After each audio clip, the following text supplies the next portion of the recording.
everybody. It's Matt and Jennifer Lucas with the Franchising Company, back for another edition of our Franchisor Zoom series. Today we're going to be talking with Jason from Monster Tree. But before we get started, as we're going through today, if you like what you're hearing, you want to find out if your market is still available, click the link below and we'll verify to make sure it is still open and then talk through some next steps.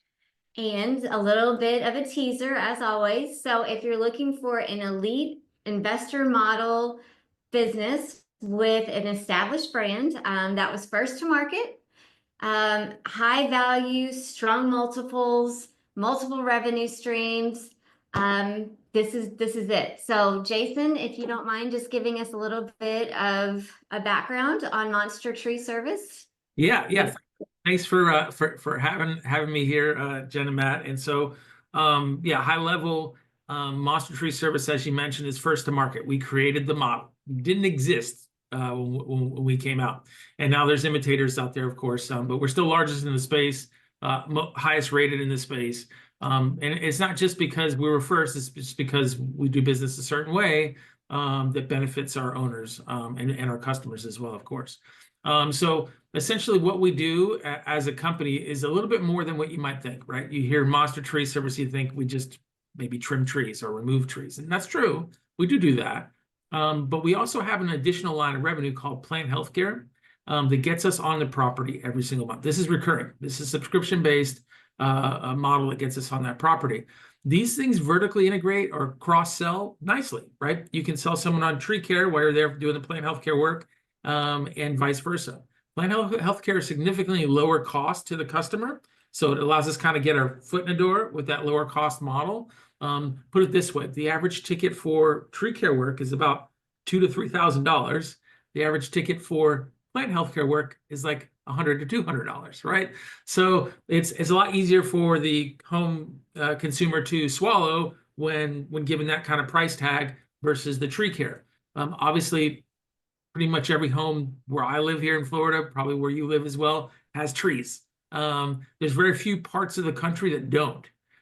So this is a necessary model, necessary service that customers throughout the nation are going to need. And I always like to say that, all the things that you might have heard from other brands, you guys have been doing this a long time, recession, pandemic resistant, all those things. We saw a surge in business during the last recession and during the pandemic, because people are at their home, right? If during the COVID, seeing all the tree work that needs to be done. And so that our revenue actually increased. When things like storms and natural disasters happen like that, our business increases, right? So those things benefit what we do.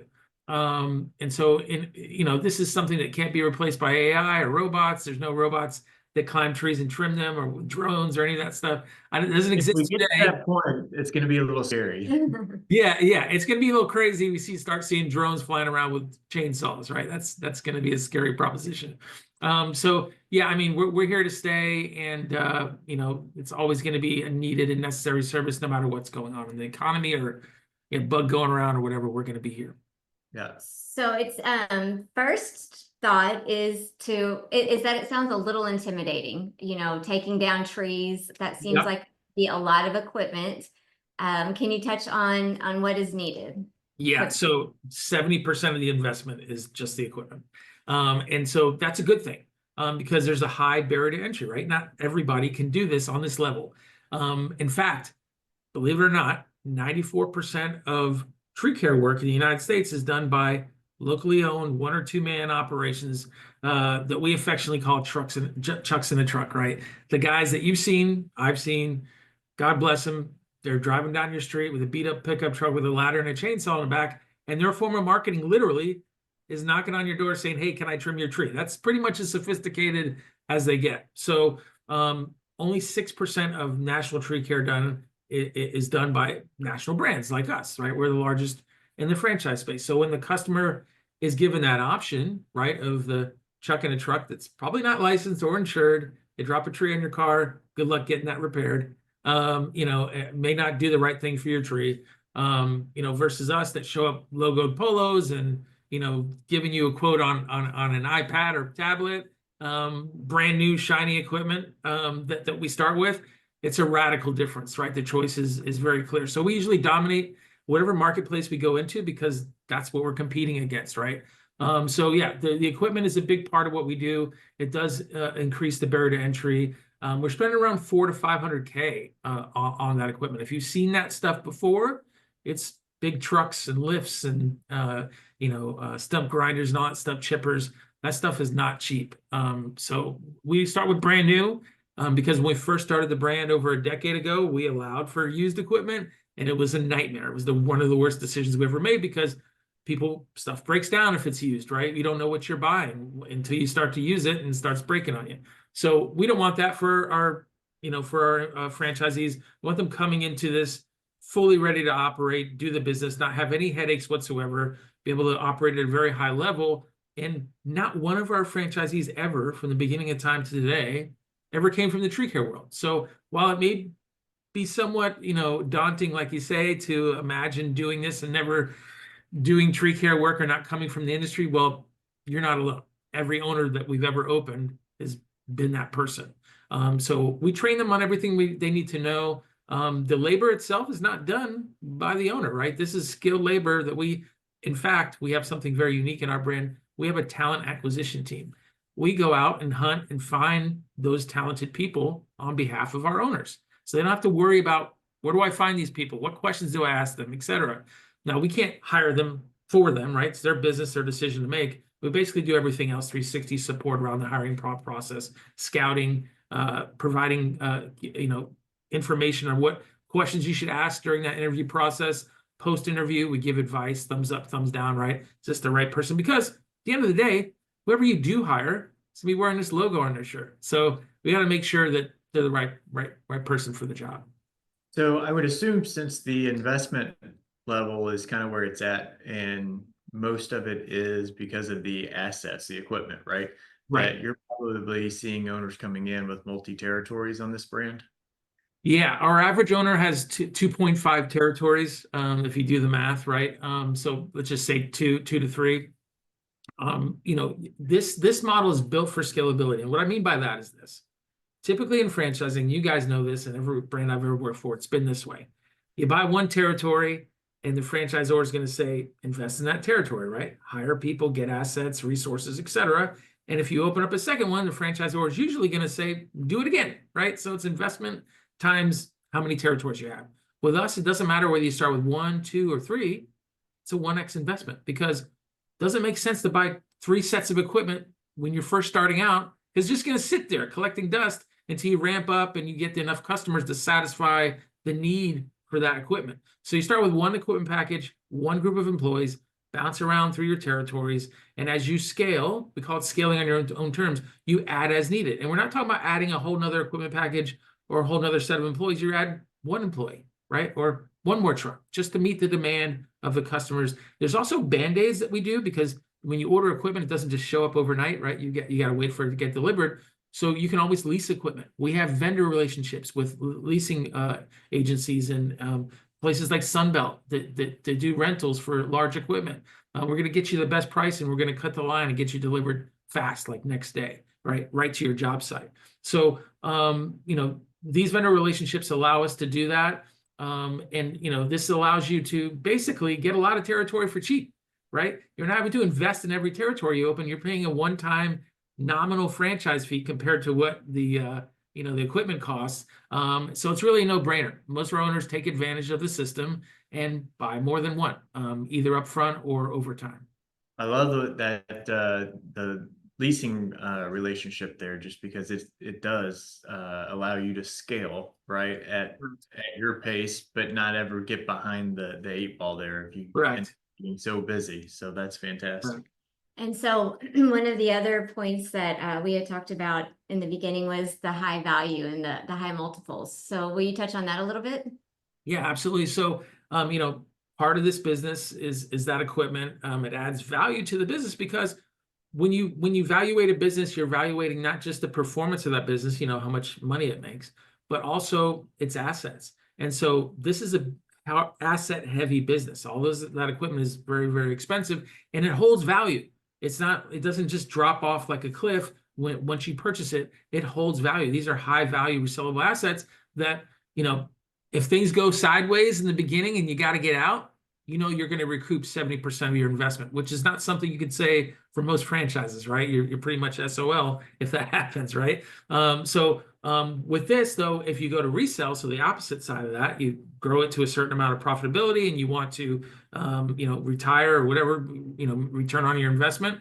A big part of that is the equipment, right? So this allows us to get high multiples. We usually get 4 to 5 times EBITDA for this business because of those hard assets. And speaking of, the silver lining with those hard assets is that if you need to get capital, right, to scale, right, like we're talking about, you want to buy some more equipment. Well, guess what? When you go to a bank and you have those hard assets, they're going to approve you, right? You get those hard assets that you can use as collateral against the loan. So it's pretty much any bank, you go to is going to be willing to provide you with the capital you need. But that multiple is fantastic. Yeah. I deal a lot with resells, and you don't see 4 to 5x multiples very often. No, not for this type of business, right? So you mentioned that you help your franchise owners find their employees. What about lead generation, or how do they find their customers?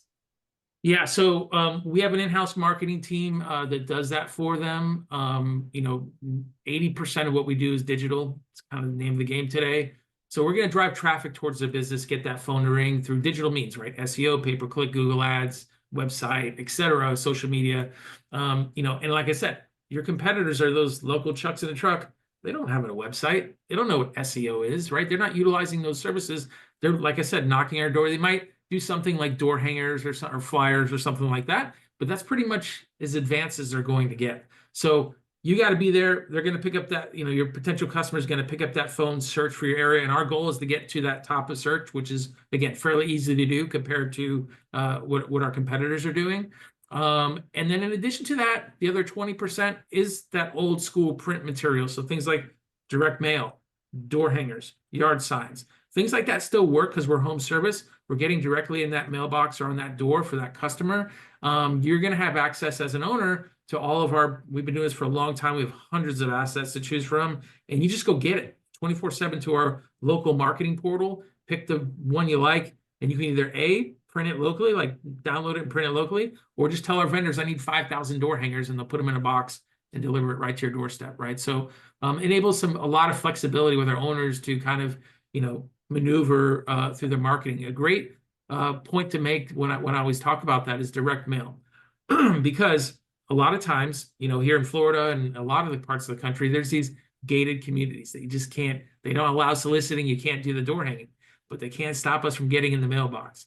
And once we get in that mailbox and we get that customer, once they see these, they're eye-catching. They're huge trucks with their bright orange and green colors, easy to see. That's going to attract attention. One of my colleagues that works for Ben Franklin, we're part of Authority Brands. He said that Monster Tree came in his neighborhood and they were doing, taking down this huge tree. And he said his neighbors took out lawn chairs and had iced tea, and we're just sitting there watching it, right? It was like the hottest thing going around in the neighborhood because it's exciting, right? You don't see that every day with these big trucks and that kind of equipment in your neighborhood. So it attracts a lot of attention. And so you're going to get business just by being in there. And we call it the snowball effect, right? Once we get that first customer in that gated community, the other ones start calling, right? Because they're not allowing soliciting there. So you got to get in somehow. And again, your competitors aren't going to be able to kind of even touch that. So who's your ideal owner? What's that avatar look like? Oh boy. Yeah. So I always say that 99% of the people I talk to, that folks like you send me, you're always going to get it right, because you don't have access to this kind of capital unless you're C-suite, MBA, previous business owner. You had to have done something right in life to be able to have access to this kind of money. It's rarely that I'm talking to someone, just kind of fell into money or something, right? Most of the time, it's those types of people, highly intelligent business people, a lot of business acumen. And so that's what we're looking for. Somebody that can lead and manage a team, that can read a P&L, make decisions based on data. That's exactly who we're looking for. Like I said, the labor itself, they need to understand it and be able to know how it's done, but they're not going to be doing it themselves. So most of the time, the owner-operator's day in the life is going to be, dealing with vendors, dealing with customers, assisting with the marketing process, managing and leading, hiring and firing, right? So That's kind of day in the life. And we also offer semi-absentee, the GM model. And so we assist with that. Again, we have that in-house talent acquisition team. We're going to find you a GM, right? And we've done it for every owner that's ever had a GM, unless they brought forward someone they previously knew, right? Which is rare. Most of the time, people that come to a franchise opportunity, they don't have that, right? They're gonna need that. So it's a big differentiator for us. We're gonna source that GM for them, and it's a big part of that. The reason that we do that is not just to kind of help out our owners, but we want to make sure that anybody we put in that GM seat has prior tree care experience, because we can't train them, right? We can only train the franchisee, train the trainer. So we don't want to waste your time as an owner and have you have to kind of build this guy up. They're going to come pre-qualified with GM experience for another tree company. So two-part question. How many of your owners start with that GM model? And then the second part to that is how quickly from signing a franchise agreement until you can be open and operating? Yeah, so obviously the overwhelming, and I think most franchisors would say this, most people come in as owner operator. That's kind of the most common. I don't know what the split would, I would guess maybe 75-25 if I had to guess. Some owners will advance into semi-absenteeism over time. In fact, you have to. Once this business scales and gets so big, you're no longer going to be able to handle it yourself. You're going to need help at some point. But yeah, we can have them start as GM. We've done it in the past, and it doesn't make a difference as far as top line performance.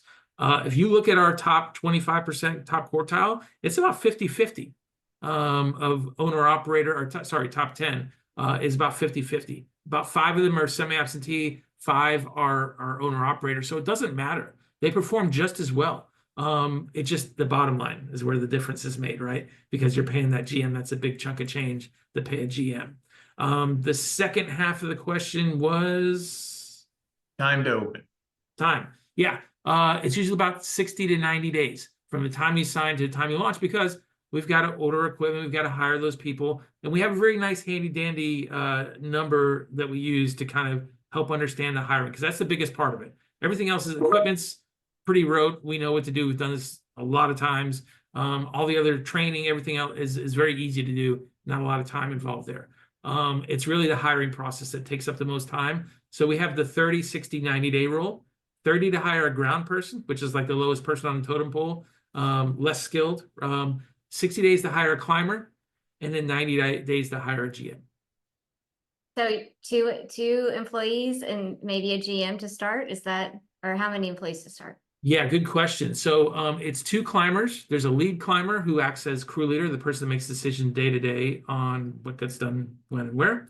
And then the secondary climber is back up to the lead. They assist day to day on that, but also act as crew leader if the lead is out on vacation or sick time. The ground person that does everything else. They're putting the wood in the chipper. They're putting cones out, making sure the job site's safe. Customer has questions, they're there to answer it. And then the last role is optional for our owners to do, and that is the sales position. Because the way that tree care works is you're always selling behind the work you're doing in the future, right? Your guys won't have anything to do unless you've sold the work in advance. So before we even launch any one of these businesses, we sell what's called a 2-week backlog of work before we actually physically launch the business, because we want to prime that pump, right? We want to get into that sales to production life cycle and get that started. So that salesperson can be the owner. In fact, all of our owner operators that ever started assume the sales role because it saves on costs, right? You're not paying a sales guy. Those sales guys make commissions, commission-based position of 10%. So you're giving away 10% of your business on every job you sell if you hire a sales guy. Also, we find that owner operators that sell for their business sell at a higher rate, close at a higher rate, because nobody can sell the business better than the owner. And then lastly, homeowners feel like they're getting special treatment. Psychologically, they feel like if the owner's coming out personally giving me a quote, right, they're going to give me the best price, right, because it's the owner. It's not true, but psychologically they feel that way, right? So it helps them close deals at a higher rate because of that. So, but if you're not comfortable with sales, right, you don't want to be a salesperson, you don't have the bandwidth, whatever the reason is, doesn't matter. We will help you hire that salesperson as well. And is this isn't just residential, correct? It's can also be business to business? Yeah, absolutely. So it's about 75-25 split on that. 75% residential, that's our bread and butter. That's what we do mostly. But the other 25% is kind of a anomalous bucket of commercial, governmental, local municipality, things like that. So golf courses and parking lots and land clearing for real estate, governmental work for military bases, city work, you know, for the right of ways and things like that.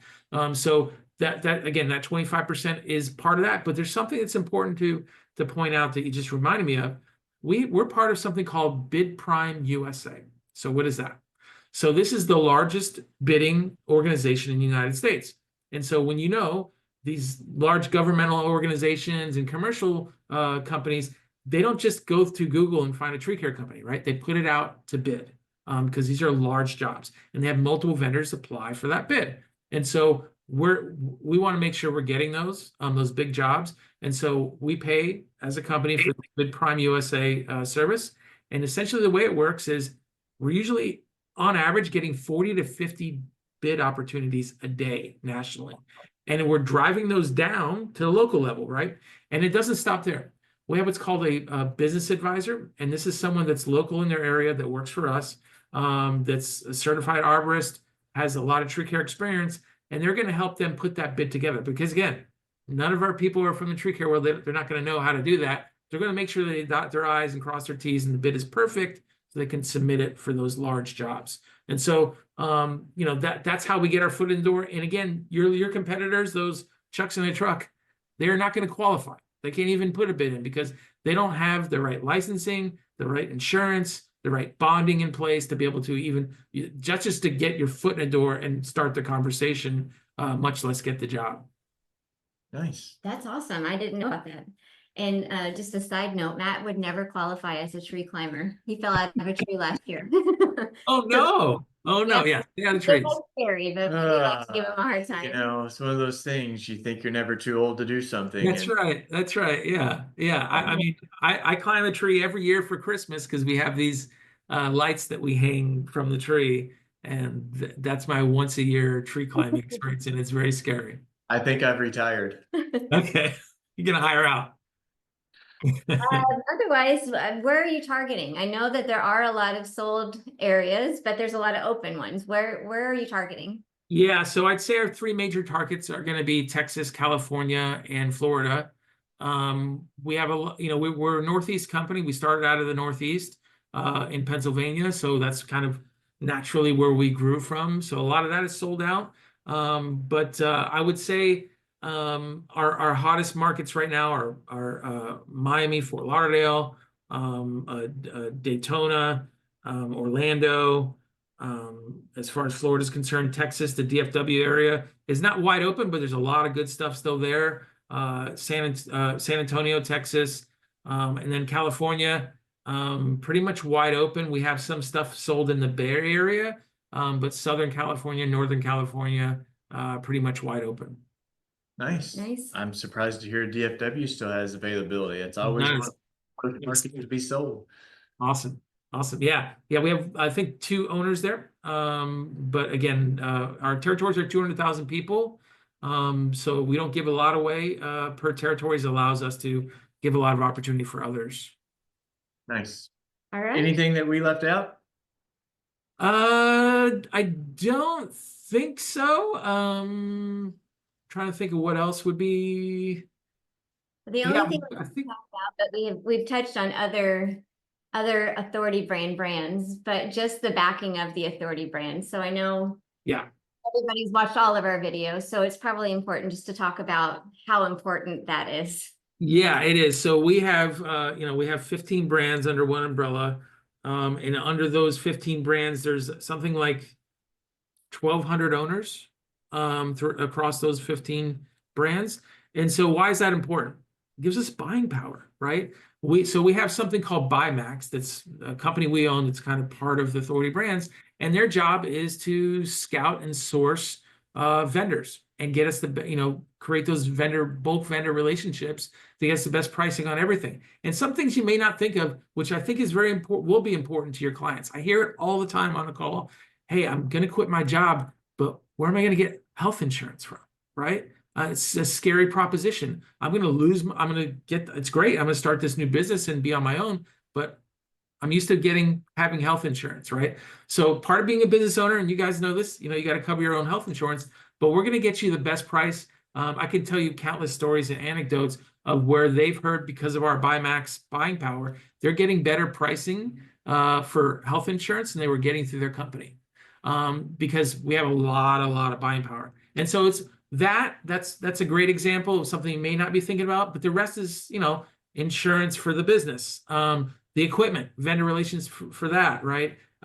Any other repairs and leasing that we talked about, all the stuff that you would think about, marketing materials, access to, vendors for the marketing space, for digital marketing, et cetera. So we're going to get you the best price on that stuff because of those bulk vendor agreements that we created through BuyMax.